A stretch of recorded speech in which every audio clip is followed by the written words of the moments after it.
Mahalo. Thank you so much. Forgot his glasses. We have such a special center here in the middle of the Pacific Ocean, do we not? Are you aware this is where we are? We're in the middle of the ocean. Don't think about it too much. And don't think about the fact that our planet's spinning around and around and around and we're not flying off of it. Right there, pretty much it for the day. Yeah. Thank you so much, Rita. You're welcome. Yeah, that was it had a lot of emotion in there, did it not? I told Rita, I said, today I'm feeling, what is this Mother's Day? And so many feelings that surround it. And I said, really all we've ever wanted, as Rita was saying, is to be loved, to feel lovable, to feel nurtured, and most of all, to feel safe. That's really it. All this other stuff we're doing, I have no idea why we're doing it. Because that's what we're doing in everything. Even when we're fighting, we're saying safety. I want to be loved. And I'm going to make you love me if you don't. Ever been in any of those relationships? You'll learn to love me. Not me personally, I've just heard stories. I love fables and I love parables. I believe Jesus did a lot of those, and because they're simple. And if you haven't noticed, I'm quite a simple man.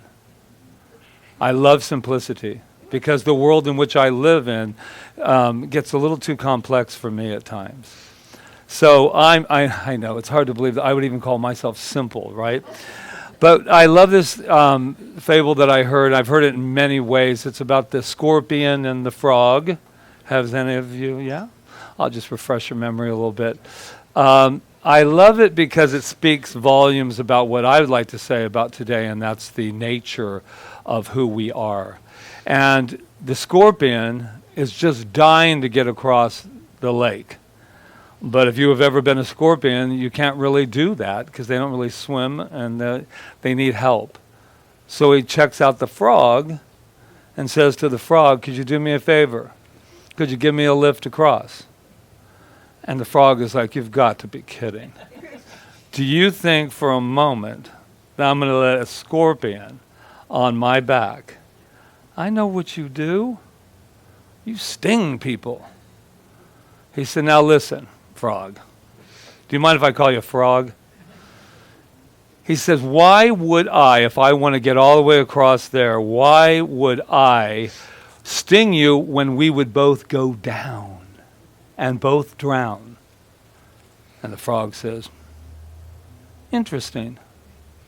That makes sense. So he said, okay, hop on. In the middle, everything's going fine, and he stings him. I know, right? You thought it was going to be a real pretty story, didn't you? And he stings them and then they start going down. They're going to drown. And he says to him, the frog in his last moments goes, what? You said that, that I trusted you. And the scorpion said, I know, but it's in my nature. But there's a happy part to this. Everybody's looking like, oh, you're going to leave us with that? But it's his nature. Yeah, but that's what, and science of mind and life goes bigger than that. How many times have we said, it's in my nature, it's my nature. That's just what I say, that's just the way I am. Human nature. And I love it, my least favorite thing in the world is I'm only human. Because you're human because of spirit. So this idea that we get to use, and I call the scorpion, gets to use it as an excuse, because the scorpion is just programmed. This is what I do. This is what I do. And let's not get too much on the scorpion because we've done it ourselves. That's just what I do. But really the truth of it is, that's just the way we were programmed. So I think that we can take ourselves so much further than that's just the way it is. That's just the way I am. Or I'm just in a bad mood. Well, who put you in the bad mood?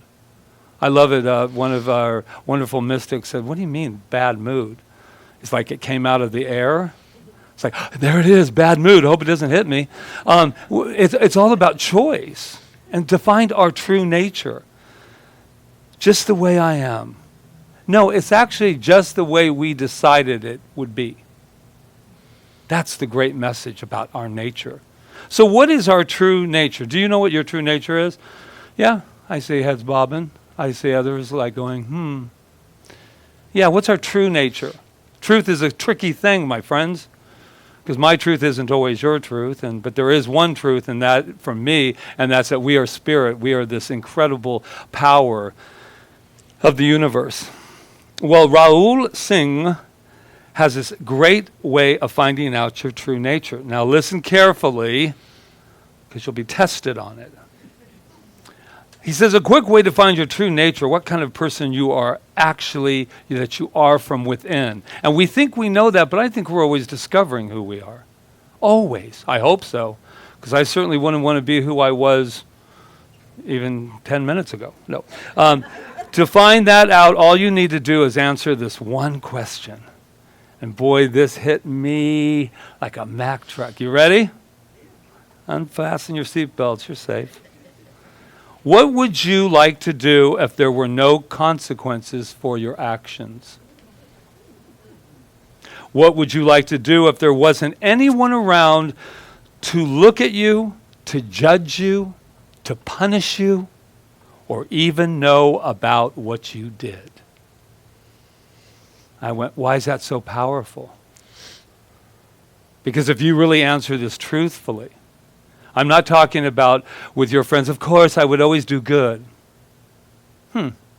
Well, just so you know that I'm perfect, but I haven't always done good behaviors and things in my life either. But if you really answer this, what would you like to do if there were no consequences for any of your actions? And I think it's an important one to find out. That's like when no one's looking.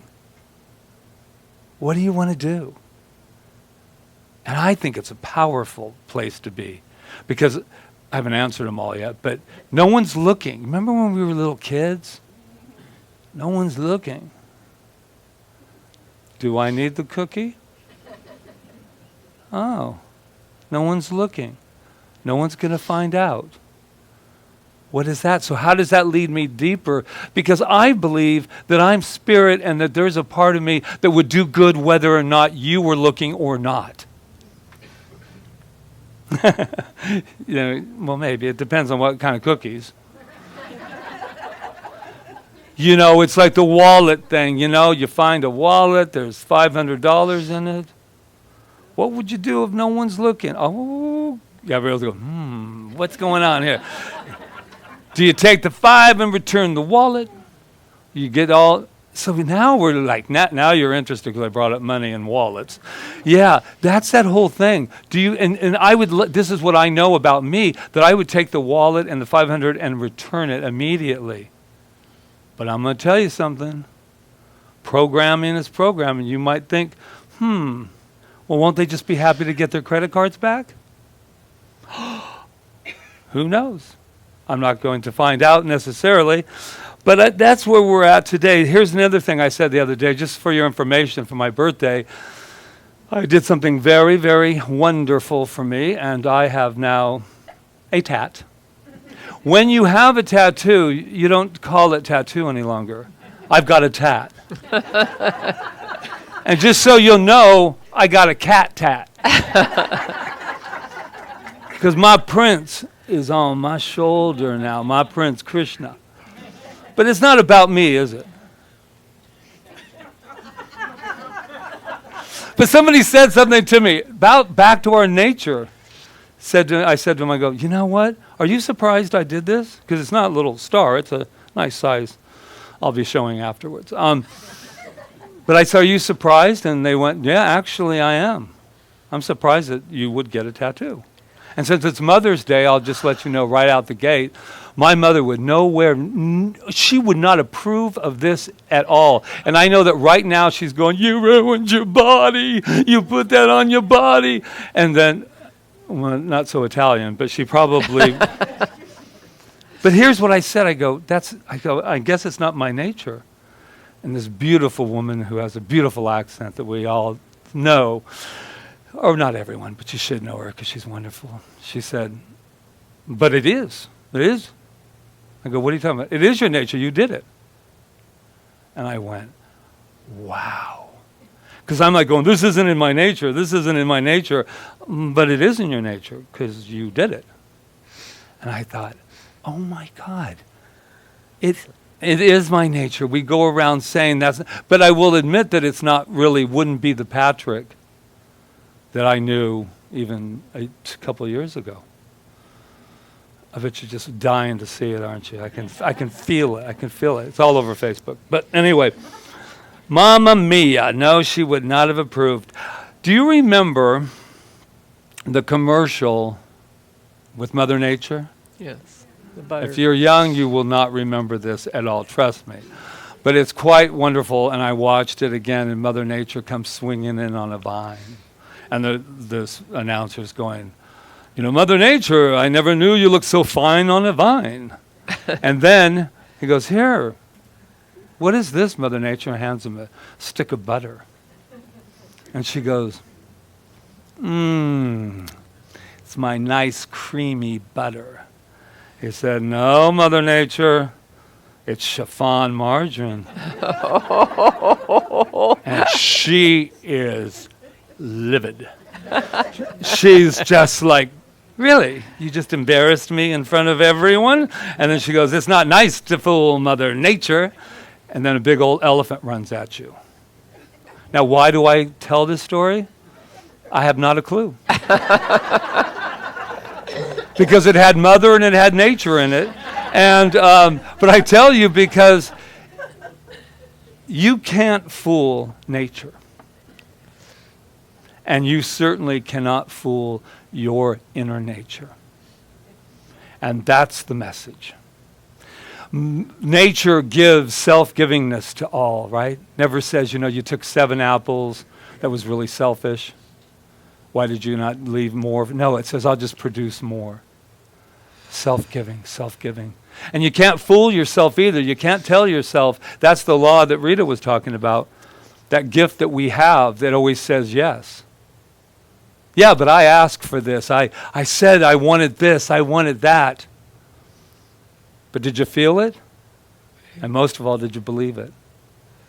Because we only get what we absolutely believe. Right? Or wrong. See, the beautiful thing about our beautiful law of our being, that nature of who we are, it says yes to everything. Everything. And that everything can be something. So the gift is we always get to what? Choose again. Oh, my. We're back into birth this month. This is what I know about our true nature. Our true nature is only one thing, and it's love. And this is what it has to say. As we learn to love ourselves, we turn back towards the divine. Love is our birthright, and divinity is our essential nature. Love is our birthright, and divinity is our essential nature. Loving ourselves more helps us judge ourselves less, even in the midst of our messiness. Has your life ever been messy? The process of loving the parts of ourselves we thought were unlovable releases it all the shame, all the anything that seems to come up. And this is what I know about Mother's Day and Father's Day. They're kind of hard. Christmases are hard sometimes, mostly because everybody's at a different place with their, you know, if you say mothers are nurturing, and then you hear you should have been with mine, you know, or the opposite. But the great news about this is that I know for myself that whatever I didn't get from Daddy and whatever I didn't get from my mother, I have a great opportunity. I get to give it to myself. Exactly. I get to take myself when I didn't have the nurturing father and I can go the rest of my life and say no, or Mom should have done this, or, you know, she could have done that, and she could have. And I know sometimes when you hear they did the best they could at the time that they were doing it, is the truth. But it still doesn't mean that you're not in pain about it. But what I know is that, what didn't you get, Patrick? What didn't your nature get? I needed to feel more safe. Well, then I'm going to make sure that you're safe. I'm going to make sure that all my actions, all my words make me feel safe. They could have loved me more. They could have respected me more. They could have, well, then that means I need to love me even more. And that means I need to respect me, and not just me. I can't expect to be respected if I'm not respecting my world. Our true nature loves us just the way we are. Our true nature loves us just the way we are. Do you? Do you love you just the way you are? Sometimes, right? Until I try to button a little bit of the pants and go, my goodness. Remember when I used to call it COVID weight? How long am I going to use that one? Do I love myself then? When I'm going, that's interesting. Ready? And let's go. And I use that because I do have those moments where I go, that's not enough. What is this?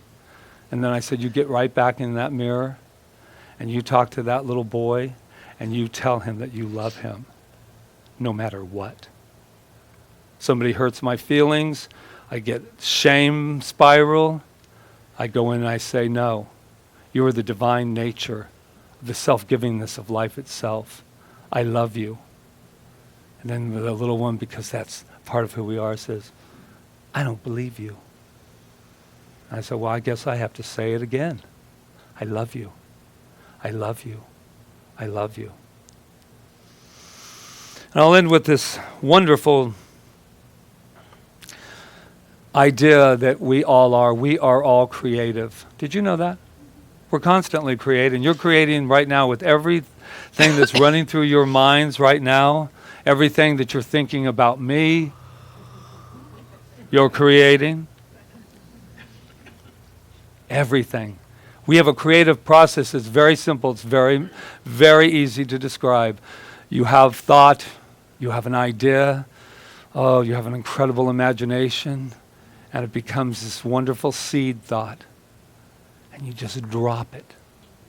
Drop it in that wonderful, fertile soil. Drop it down there and say, let me water you. Let me caress you. Let me, imagine you fulfilled. And then the law says, you got it. Bingo. There's the material. But it doesn't start with material the other way. It starts with first cause. Isn't that a beautiful thing, though? That we're all of this incredible garden all in one package. All in one credible pump. But it doesn't do good to just pop it and say, yeah, where is it? No. I believe it. I see it. I feel it. Ooh. Then you turn around. Oh, there you are. So it says the creative process has been part of human healing since the dawn of time. Songs, humor, theater, dance, among other creative endeavors, have the power to touch our souls so deeply, to heal, to reframe, and to transform. And this was a tattoo artist, so he even went on to say, why should a good tattoo art be any different? We're creating constantly. We're creating constantly. We're birthing things one after another. So I know that this is the month of celebration. This is the month that we celebrate the most important thing in the world. Not God out there that no longer lives there in my world, lives right here. This is the honoring, the bathing, the absolute saying, yes, I am creator. And it's fun. Please don't forget how fun it is. Isn't it fun creating? Isn't it fun? No, actually, we're not creating anything. Isn't it fun taking everything that's been created and bringing it into your life? Just remember. Thought, pop, oh. Nurture, nurture, nurture. Step aside. Let it grow.